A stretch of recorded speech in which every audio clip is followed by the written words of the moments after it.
Most people think you need to spend hundreds of dollars to speed up your PC with a new processor or graphics card. But in this video, I'm going to show you how to make your PC faster with $0. There's 4 things you can do to make this happen. Let's get into it. The first thing we're going to do is update the BIOS. A lot of people ignore this, but it's one of the easiest ways to improve stability and sometimes even unlock new performance features. Just head to your motherboard support page, download the latest BIOS version, and follow the instructions they give you. On most modern boards, all you have to do is throw the update file on a USB stick, reboot into the BIOS, and use the built-in flash tool.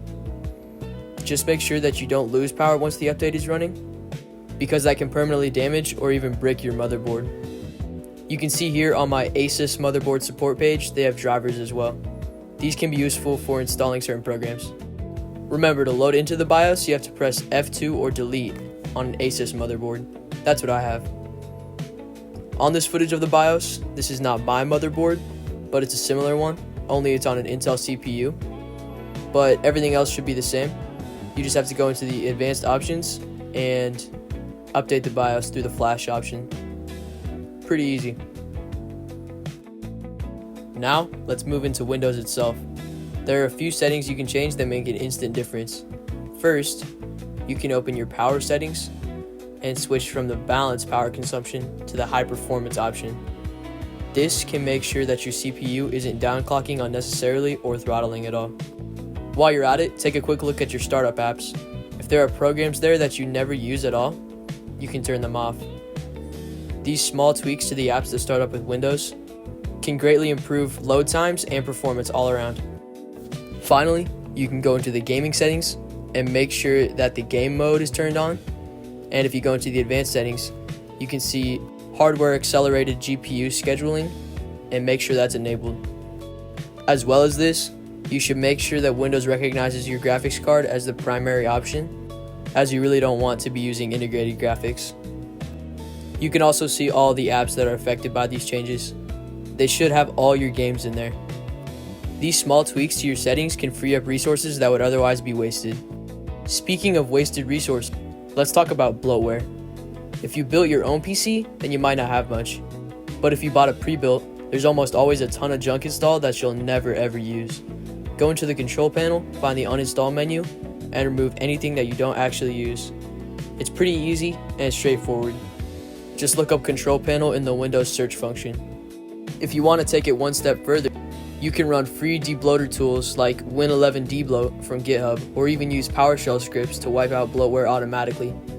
Getting rid of all this junk not only saves storage space, but it also speeds up boot times and frees up system memory. Me personally, I just like to use the control panel to manually uninstall apps, but I have tried things like Win11 debloat from GitHub before. A good thing to look out for with bloatware is any kind of antivirus. It's almost always a subscription service that you're not actually getting any benefit from. You should just remove those, as they just serve to slow down your performance at all times. Now this is by far the best way: undervolting and overclocking. This is where you can squeeze out free performance from your hardware. Let's start with undervolting. By lowering the voltage your CPU or GPU uses, you reduce temperatures, which means your hardware can maintain higher speeds for longer without throttling. Tools like MSI Afterburner or your manufacturer's software make this pretty easy. The process usually involves slowly lowering the voltage and power limit and stress testing each time until you find stable settings that give you the performance that you want. On the other side, overclocking lets you push your CPU or GPU to run faster than stock. You can adjust clock speeds and test stability in the same way. Overclocking gives you raw extra performance, while undervolting keeps things cooler and more efficient.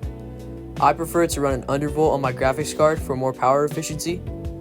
I also use a custom fan curve and RAM overclocking.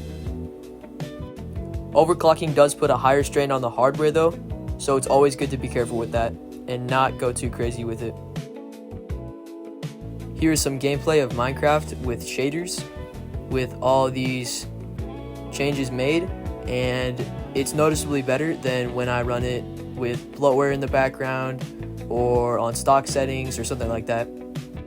I will make a note that the frame rate is really choppy here because I just used the Windows screen record. So yeah. Usually it runs at about 100 to 120 frames per second. But I'll just let you enjoy the video.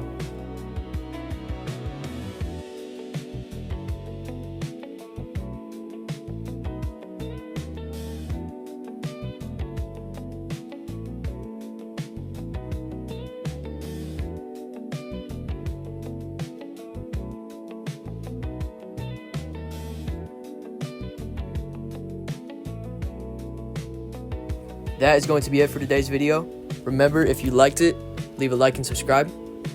I post videos almost every day about technology and PCs, so if you like that kind of content, be sure to leave me a subscribe. See ya.